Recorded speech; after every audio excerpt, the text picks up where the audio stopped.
Welcome to your empowered astrology forecast with yours truly, Sarah McCallum, the Cosmic Finder. And this is for the week of May the 29th, 2023. So this week, the moon will be waxing or gaining light for a majority of the week. And towards the end of the week, we will celebrate a powerful, fiery full moon in Sagittarius. So stay tuned. We will cover that at the end of the video.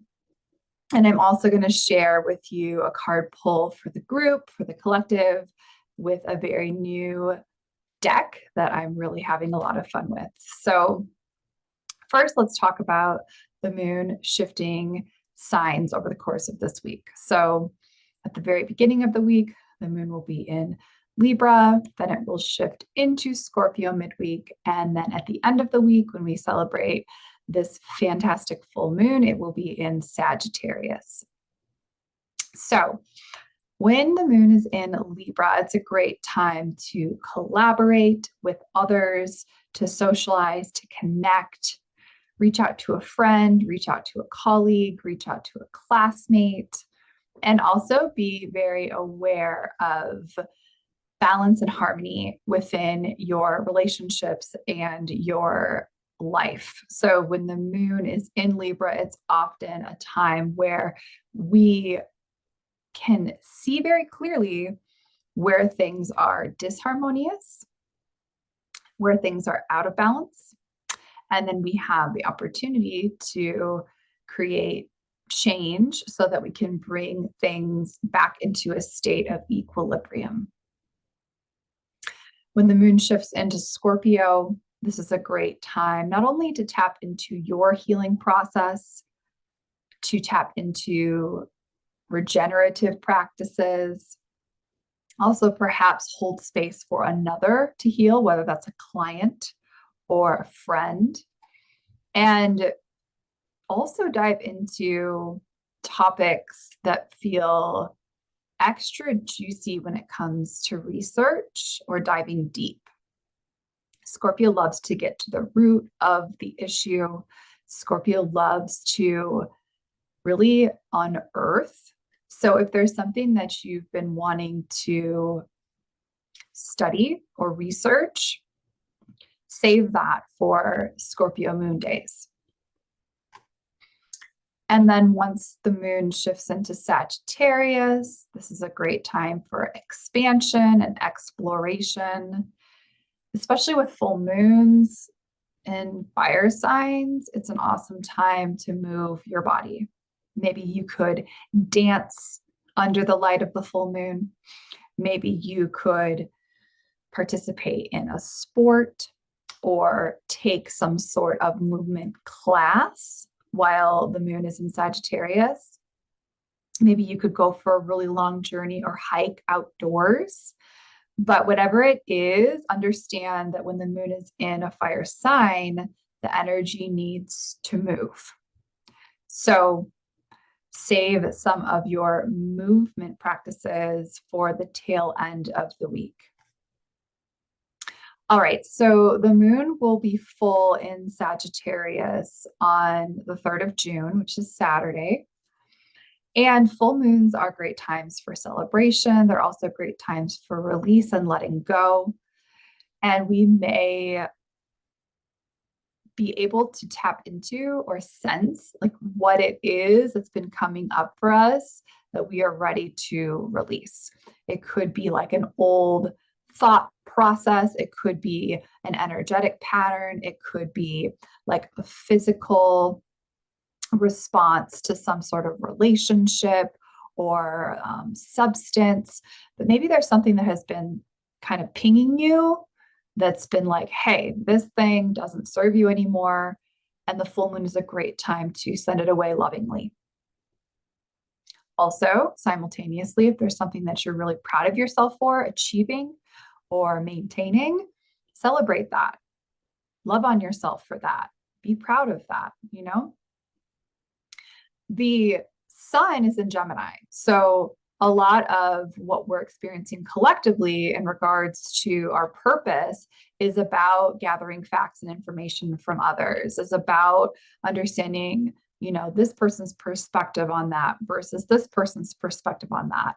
In a way, Gemini and Sagittarius, like opposing each other at the full moon, is like, how can we weave other people's perspectives into our own morals and sense of truth, right? Because Sagittarius is that energy that is always seeking the truth for themselves. And Gemini is saying, hey, it's also important to understand how other people perceive things. So start to kind of feel into both the sun in Gemini as well as the moon in Sagittarius. All right, so on the 31st, which is Wednesday of this week, Mercury will officially be out of its post-retrograde shadow.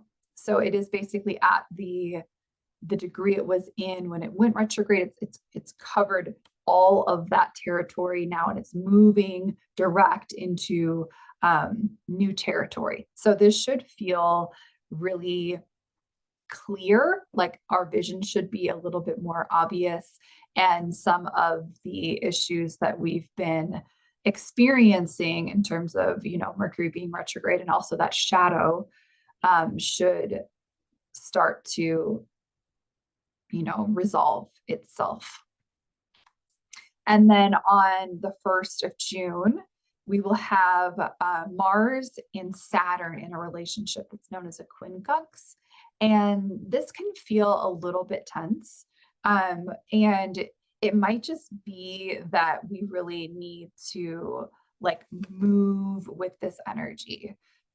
Saturn and Mars in a dynamic that's not easy could feel like a lot of inner tension.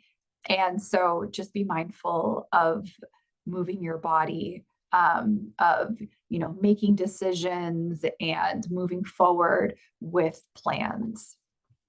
And then on Friday the 2nd, Venus will create a trine with Neptune. And this is such yummy energy. It's very artistic and dreamy and fantasy rich.